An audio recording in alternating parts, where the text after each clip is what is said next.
Our game this week is La Granja. It is a 2014 release. The designers are Michael Keller and Andreas Odendahl. The artist is Harold Leesky, the famous Harold Leesky, and the publisher right now is Spielworks. They are the ones that are doing the game at the moment, I believe. Alfred, tell us about La Granja. La Granja is, like you mentioned earlier, is a Spanish farming simulator set in a idyllic Mallorca, right? Spanish Mallorca. Mm-hmm. It is a game that is a mixture of mechanics and mechanisms. Whatever word you want to use, whatever word's accepted. Wait, it has mechanics and mechanisms? Yes, it is. It's all the things. And what I will say is that it's a card-based game. It's a worker placement game. It is a set collection game. It is a turn-based action sphere area control. It is area more control than anything too, else, yeah. It's a donkey carrying your stuff game. It is a pick up and deliver game. Yes. A pick up and deliver game. But the pick up and deliver is hidden in so many other details. There's asymmetry in this game. Mm-hmm. There's these like amazing kind of small jousts that are happening at every moment with who can get enough napping in. We'll go into that in a second, to be first, to be well rested and be up on the farm basically early to get their work done. But then there's also this countervailing thing of, well, you don't want to go too fast because that may mess up. You may put something down too soon. You may get something out into the world, into the fields too soon, into the market too soon, and then therefore miss opportunities. So this has this like really delicate dance at all times, and yet nothing ever feels like, to me, that it's off. That nothing ever feels like you are unavailable to do something meaningful with every move you make. It is that odd game that you get points for taking siesta. It's one of the few games in the world where you are rewarded. You gain victory points from doing nothing, which is a really... You've been to Spain, See? And you know that they take their like 2-hour lunches very seriously. It is a beautiful thing. Yeah, they don't nap anymore, though. It's the horrible truth of it is that they still have this culture, right? Like in Madrid... my wife and I went out to eat at, I think, 10 p.m., and they looked at us like we were barbarians. Like, how dare you come to eat at 10 p.m.? Like at the earliest, 10:30, we could maybe seat you and give you the early bird special, but really... civilized people beginning at 11, and they're up late, and then guess what? The shops are still open at 9 a.m. Right? They are a super sleep deprived people because they have a schedule that is built around a siesta time where everything literally does shut down for 2 hours or so, but they don't actually take that time to rest anymore, or at least not in large numbers. Well, this game does a good job of distilling that down to a very, like, you will benefit so well. You will be first. You will get points. This game is a bit point salad. You're finding points all over the board. There are 2 different boards. There is a main shared board where much of your delivery, much of your contract fulfillment, much of your area control is all happening. And then you have your own board, which is as dynamic as, I mean, it's beautiful what happens. And this is where the cards get placed and your own decision space gets spelled out. Let's talk There's some analogies to other games that we should get into first, because this game very much owes and literally speaks to who it owes these kind of credit to very nicely. So just to clarify my previous statement, my wife lived in Spain for 4 years. She lived in Asturias, which is green Spain up in the north. It is rainy and it looks like Middle Earth. So it's not what people think of when they think of Spain. But we go back all the time. We have many, many friends there. We love Spain. We love the Spanish people. We love the culture, and we're completely all in. I have an Irish passport, so I'm an EU citizen. And it's possible that when we retire, we may end up there. So it's just one of those things that there's a tremendous amount of love there. The cards in this game are quite astonishing. The Glory to Rome is a game that we bring up a lot here. And the great thing about Carl Chuduk and what he did in that game is he took a single playing card and we've talked about it before. We talked about how dice can only be used in certain ways, right? It represents a number or the symbol on the face of it, and it's essentially like a pawn. And it's used in both of those ways. A card can do so many other things because there's so many icons that you can put on a card. There's so many different ways you can use it. In Glory to Rome, a card had writing in the center of the card, and that was the building that it could represent. It had a writing on the left-hand side of it, and that is the role that that card could represent if it becomes a patron. At the bottom, it represents a material that you could put into your stockpile, and it could be a material good for building another type of building. It had so many different things, and it had a value at the top of it that is victory points if it's put in your I can't remember what the thing is, your vault or your stock or your whatever that the blue one is. I can't remember. Anyway, the card could be used in so many different ways, and so when you have a hand of cards, you're trying to figure out how best to use that. La Granja took that and exploded it. Literally, the cards can be used in I think it's still 4 or 5 different ways. And unlike Glory to Rome, the decision space wasn't that extreme because for the most part, you know, this is the building that I'm going to want to build. All of this other stuff, a lot of it's going to be discarded, and not a lot of it's going to be used. In La Granja, every single card that you have you have to make a really hard decision as to whether or not I want this to be a field that I'm planting, whether I want this to be stables, whether or not I want this to be a worker, or whether or not I want this to be a wheelbarrow that is going to carry things to the market. It uses some very specific language, but it is where the majority of the decision space is kind of you wreck yourself because there is 66 cards and each of them are very asymmetrical in terms of the text that gives you both the extreme flavor of the farm, but also where your whole game may operate on a single card that you place in the beginning of the game. You may make a decision that moment that sets you off in every regard of your engine building, of your kind of delivery strategies, like the way that the game will then be played for you can happen right then. And there are nice ways to pivot that. There are up to 3 different segments to which your helpers can be placed. And those helpers can be very powerful. Maybe not like Marco Polo powerful, but like for certain that they shape your gameplay, and you will fly or fail depending on the way you can successfully implement those. And then indeed the field extensions, the farm extensions, or the what is essentially contracts, the market borrows that take your goods that you are producing on these various extensions that you are building to the market or to the craft market, craft stalls. That's where the points are. That's where the game is. And again, donkeys are the ones that get you there.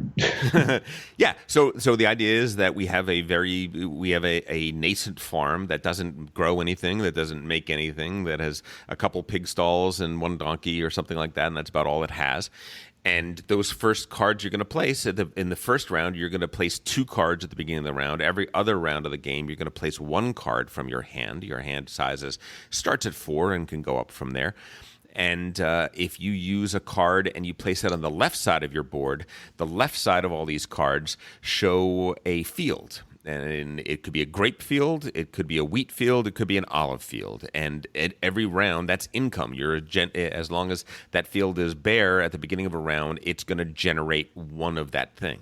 Having those things is mandatory because all the points you're going to get in the game are by taking those things, transporting them via donkey, as Alfred says, and depositing them either in these craft stalls around the central market or making your own stall in the market itself, both of which generate a lot of points. And like a good rules lawyer, I would be amiss if I didn't say you only get 3 cards at first, which can be expanded through subsequent cards. There you go. And then also there are some other ways of making points. You can get these the kind of roof tiles. They give you points. There's a variety of places to get minor points that can really make a major difference. Because one thing we didn't mention is that this game is not a huge point grab. You were lucky to get 80 points at the end of this game. Yes. Unlike some other games that we love, where by the end you were making these ridiculous combos and the points are super expanding. There's elements of that in this game. There is a flurry that happens towards the end with a well-planned game, but it's not it's not the thing that you are so out of bounds or out of that a few points keenly made by some either siesta or roof tile can make a huge difference across the whole game. Totally agree. Totally agree. If you use the card for the left side of it, then you're planting fields, and those fields are going to generate those resources. Those resources then are going to be needed at various craft stalls. Craft stalls will tell you what they need. If you are going to if you're going to make your own market stall in the market in the center of the board, you are going to have a cart to take things there. The top of each card is a cart, and they will have anywhere from 2 goods on it up to 4 goods on it. And the number of goods and the difficulty of those goods will also correlate to the number of the stall that you're going to put it in. So 2 basic goods is going to yield a 2 value cart, which is going to allow you to place one of your tokens in a 2 value stall in the market. Now, that's going to generate you 2 victory points, but realize that over the course of the game, if somebody puts a stall bigger than yours, like a 3 or a 4 or a 5 value stall next to yours, your piece is going to disappear. It's going to be gobbled up, and they're not only going to get, like if they put a 5 stall down, they're going to get 5 victory points, plus they get a victory point for every stall of somebody else's that they knock out by doing that.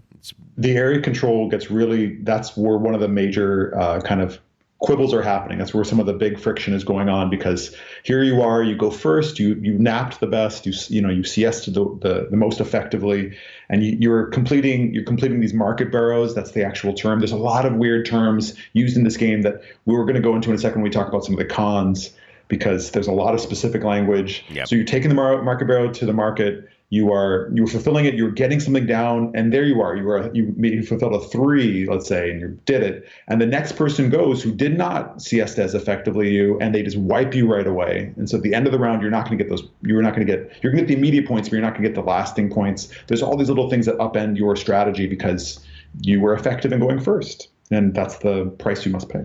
So true. Then the right side of the card is where you're going to get things like you're going to get extra places for pigs. You start off with the ability to hold 2 pigs. Pigs, much like in Agricola, if you have 2 pigs, they will generate a new pig at the beginning of the round, but only if you have space for them. So you're going to need to have an extra pig stall installed for that. Also, there are spaces for extra donkeys. Now, these donkeys are for extra deliveries. They're going to cost a coin each, a little silver coin each, which is an economy in the game. There are also other economy things on that side, which will give you extra cards that you will draw each round, extra money that you will earn each round. So the right side of the board is very much using cards there is increasing your farm's capabilities to a large extent. And now, whereas the left side is kind of free to place, the right side has a cost, and some of that cost is divvied up between things like victory points or money, which is another resource in the game, or indeed the kind of what your fields are producing. So there's a very specific order to which you are both playing the cards down, but also paying for the various extensions and adornments. And everything has to be very carefully balanced, or else you're just not going to get things out. You are not going to produce the thing you need. You are not going to build your engine thusly. Exactly. And then last but not least, the last thing that the card can do is there is text in the bottom center of the card. It's basically down the center of the card. And what you have is you have 3 slots in the bottom of your board where you can slide the card on up. And when you do that, when you use a card in that way, you've basically hired a worker, and the worker is able to do what the text of the card says. This is when Alfred said the game is asymmetric, this is a large part of the asymmetry. When you are basically creating a combination of special abilities that your farm and only your farm is able to do. And they use the term helpers, and I think that's a very apt term because unlike there's an element of, so again, there's this ever expanding game. There's this dice element, and those are kind of your workers.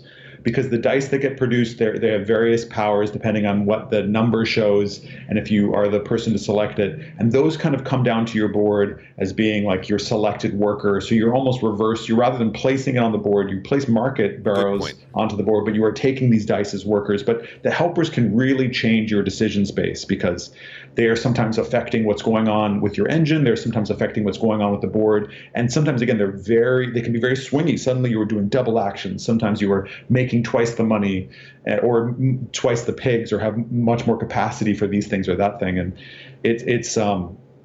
again, having the right card at the right time, but you quickly fill up, and there's no way to undo a helper once it's down. There's no way to untuck a card. That's not part of this game. Right. Yes. You can replace a market barrel with another market barrel. Isn't that correct? I didn't know that. Yes, I'm pretty sure that you can. So Cool. there is, but that may be the only way. I don't know. The rules lawyer is here with me, so I'm always remiss to make a comment like this, because no, sir. I haven't seen it, but there's a lot of times in a game, especially like this, where there are 66 cards, there is tons of variability. It's not just like every card has every single resource that we've mentioned on it. There's one specific resource, and it is very possible with the initial cards you were dealt, the initial 3 cards you were dealt, that you may not have the things you want. You may be totally deficient of the kind of game you want to play.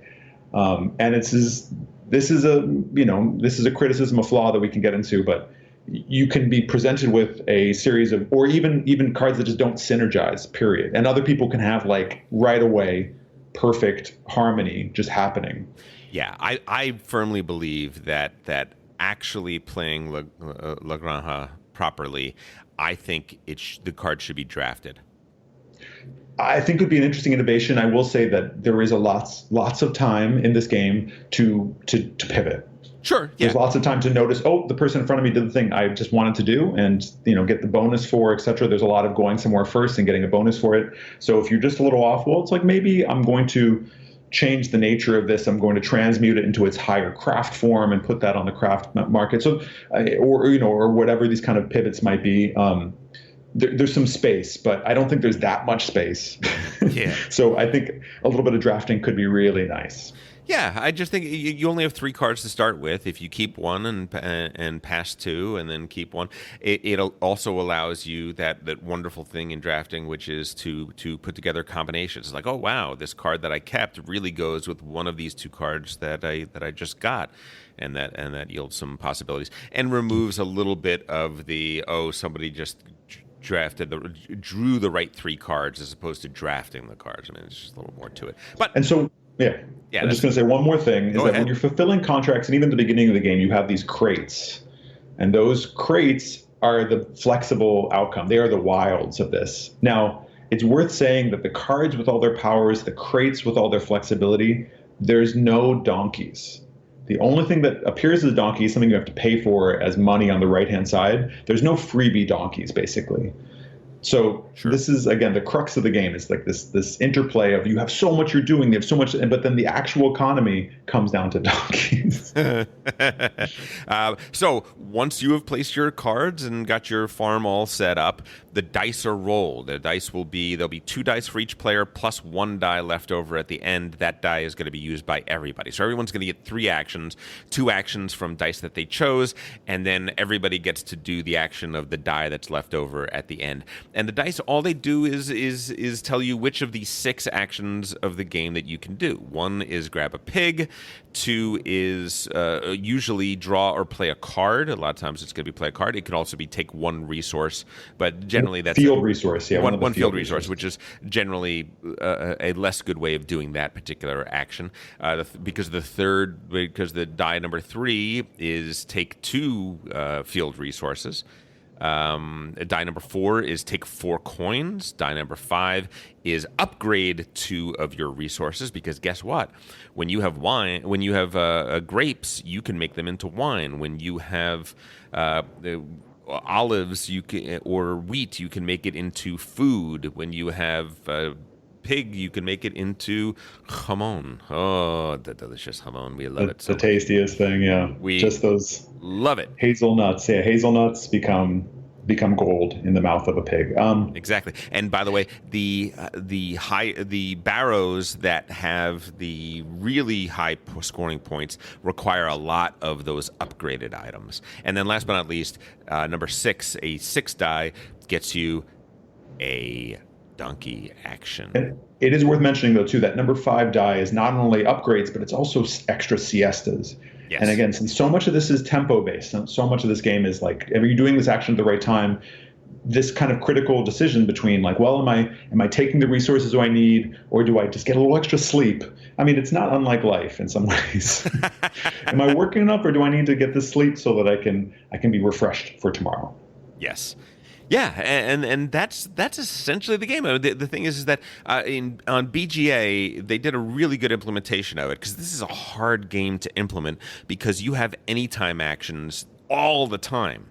There are so many things that you can do. You can take on your turn before you take your die, during taking your die, after taking your die. There are so many different times where you can do very significant actions. You can take that crate that you have and you can turn it into a pig, and then you can sell that pig for money, and then you can use that money to transform a good into another type of good. You know, you can improve that good, and then you can use one of your roof tiles and flip it over in order to deliver that good into a barrow. And there's so many things you can do outside of the dice actions. And it should be stated that this game is 6 rounds. Yep. And during that time, you were going to do just one action, pretty much. Like it's divided up, and you have all these different kinds of actions you're doing, but you have this like one major thing you're doing each round, a certain number of deliveries that constitutes. But in there, those anytime actions means that your actual decision, like, especially towards the latter rounds, can be really monumental, because you are indeed doing this like alchemy of, well, if I make this market barrow into this money, that money can become this, this, and this, and those are the things that I absolutely need to produce those kind of right donkey moves to get things to the right space to happen. It's all very cascading effects that if you don't have just right, it all kind of falls apart. So totally. Yeah. All tough decision space. So let's. I think we've adequately described the game. What are the pluses and minuses of it, Alfred? In your opinion, who is this for? Who is this not for? What do you think? I mean, for a game that is single player solitaire in many ways, you have your board, you're doing your things on your board. I don't necessarily know what's going on other boards. It is surprisingly engaging with each other. You are that little joust, that little tete-a-tete that's happening around the siesta track. And when are you going to, like, I critically need a pig off of the roll of a dice. Well, I didn't get the roll, but again, I can do these 5 other things to get myself a pig. Well, maybe I can suddenly pivot to that. Well, but if I could just get that roll, that pig, I don't have to worry about all that other stuff. I can like be more efficient, but I need to make sure I'm there first, because there maybe is only going to be one rolled. And I need it. So I love this kind of thing of like, you are still playing with others, but you also have the elegance of creating your own space that doesn't have to be demorphed by somebody else, doesn't have to be stomped around. Your beautiful farm can be as lovely as you create it. And there's no like, you don't have to be poked in the eye, so to speak. And then on top of it, nothing's ever kind of blocked. There's always a workaround here. Mm-hmm. Right? I love that. I love that kind of thing where, it's worker placement, but without that kind of, without the punitive nature of like, this is the one and done. Right. Listen, you said a really nasty set of phrase there that to me this is a family friendly show. So saying multiplayer solitaire is really. It's a slap in the face to La Granja, and I don't believe it is deserved. I think that there are a lot of games recently that we've been talking about that are sort of moving toward multiplayer solitaire. La Granja is not. Listen, there is your own board is roughly unchallenged by anybody else, but here are the ways it is not. There is a competition for siestas in order to get turn order. Why is that? Why do you need turn order if it's multiplayer solitaire? You need it because the dice are going to be... There's only 1 6 this round. Whoever grabs it is hurting other people that desperately want that. There's also the roof tiles. The roof tiles are a valuable thing that we are competing to get. And when you take the roof tile I want, which you did twice yesterday, Alfred, twice, and one of them, it was a 5-point play for me. That at the end of the game, that would have been a 5-point play for me. It's often talked about the roof tiles are one of the few resources that you can really hold on to that are like other things kind of need to constantly flow around, whereas the roof tiles really have this like their one purpose, and they are definitely diminishing across the rounds, which is another unique format of this game. Yep. Is that there's definitely like there are certain actions that are way more valuable in the beginning and certain actions that are way more valuable in the end. Yep. The study of the game yields this kind of like, oh, I see a flow here. I see some prescribed actions that make sense. Yeah, and last but not least, the last reason that this is not multiplayer solitaire is the area control battle that happens in the market is not only, it's not like just choosing a die and that helps me and hurts you. It is literally it's literally player versus player conflict. It is if Trey is winning, I am going to try and put my piece down in such a way that I am going to knock out 2 of his pieces. And I could have gotten 3 pieces knocked out, but I wouldn't be hurting him in particular, right? And so there is actual player conflict that happens in a very real way in that game, and it ramps up over the course of the game. So I think that's something to. I hear you on that, but I don't think it's as major as we've played. It's a handful of points, and it certainly can add up. But the way things go back and forth, and the way it's kind of built in, it's kind of more of like a flow. Okay. It's going to be an influx. You're going to have some things on, you're going to have them off. That's why the higher the number of the contract, the less likely you are to be knocked off the board. There are certainly tactics and schemes that have you putting on just high number contracts that'll never come off.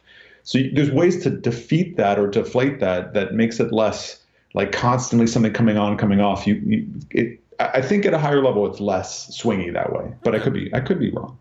All right. Well, you're it's okay. You're allowed to be wrong. That's fine. I often am. I think that if you have players that are prone to AP, analysis paralysis, this game is going to be a tough one. It is. I found I took the longest time yesterday. I can admit that. I found myself a little paralyzed at the end of the game because I was literally exactly one additional action away from being able to do what I wanted to do. And because there are so many different ways to do those additional actions, I literally had to go through 4 different workflows to come to the conclusion that all roads led to Rome, and Rome in this case was you can't do that. Well, can we just call it what it is? They're not just actions; they're donkeys. I swear. Yeah, donkeys. No, it is. Yeah. Missing one donkey, and this game is just Donkey City. It's crazy. Sure, but well, it wasn't just donkeys for me because I had all of these crates, which are the resource that you can do anything with. You can get 4 Except coins for donkeys. You could do. You can do donkeys because you can use the crate to play a card, and you can play a card on the right side in order to get a extra donkey action that you can pay for. So you actually conceivably, right. It's a long road to get there, but it is doable. So it's one of those it's one of those things. So I would say that the analysis paralysis is an issue in the game. But realize that it's an issue in the game because the game is such a rich decision space. It is crazy. And I'll add to that kind of con that when I played this game before in IRL, it ticked a lot of my nerves. It set me off because here I am, the rules lawyer, where I like this neat and tidy space. This game does a very good job of doing that, and it gives you all this richness of decision. But when I'm trying to track other boards, because that's inevitable for me. This is part of my way I enjoy gaming is I'm socializing, but I'm also watching how the elegance of everyone's clockwork is moving. And I see people making, okay, well, I'm going to barter this for that. And I'm going to transmute this into this. I'm going to do this to this and this. And if they make a mistake, yes, that's huge because that's, this game is the cruelty in the game is that sometimes you just don't quite have it, but there's so many moves that are happening and things are moving, like the chits are kind of small and there's lots of different, things, even though there's one thing that represents a lot of different things. So if that gets a little bit pushed around on your board, then maybe it's in the wrong space, or anyways, all my alarm bells are going off. And so on BGA, it solves all that. BGA makes it real tidy. It tells you can't do that. Hey, you have a helper that you can use. There's no backseas 5 rounds later because you forgot to use this thing. It's kind of in the moment. It's kind of simplified. And those 66 cards have a lot of exceptions, have a lot of places they work and don't work. And again, if you're not tracking it really carefully, if you don't have the errata out and you're like looking deep in the FAQs, you could miss things or misunderstand things. And that's tough. Agreed. I think when you're playing IRL, I think each player needs to narrate what they're doing as they're doing it, because it is one of those things. There are so many additional actions that you're doing, and there's such a complex supply chain. It's really what the game is. It's a super complex supply chain where there are all sorts of bottlenecks and there are all sorts of ways around them, but you have to figure out a way to navigate them. That you literally have to narrate what you're doing so other people can be checking your work to some degree. La Granja is, in my opinion, an absolute classic. It is an exceptional game. It plays differently because of the unique card aspect of the game and the card design of the game.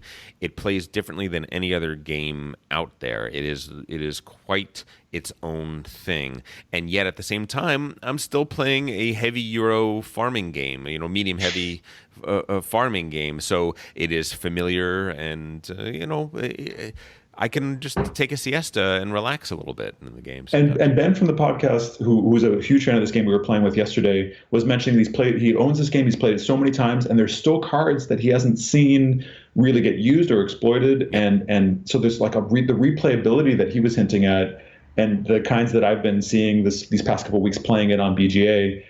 It seems like it just could be kind of infinite. That it isn't like a dominant strategy game where there's just one card that rules all. There's just tons and tons and tons of space where maybe sometimes you are disadvantaged, but there's probably ways to discover that if you can just have the insight towards it. Totally. Yeah. It is currently ranked 156 on Board Game Geek, so it's not exactly an unknown game by any stretch of the imagination, but I think it probably should belong in the top 100. I think it really is that good a game. If you haven't played La Granja, I recommend you run out and find a way to play it.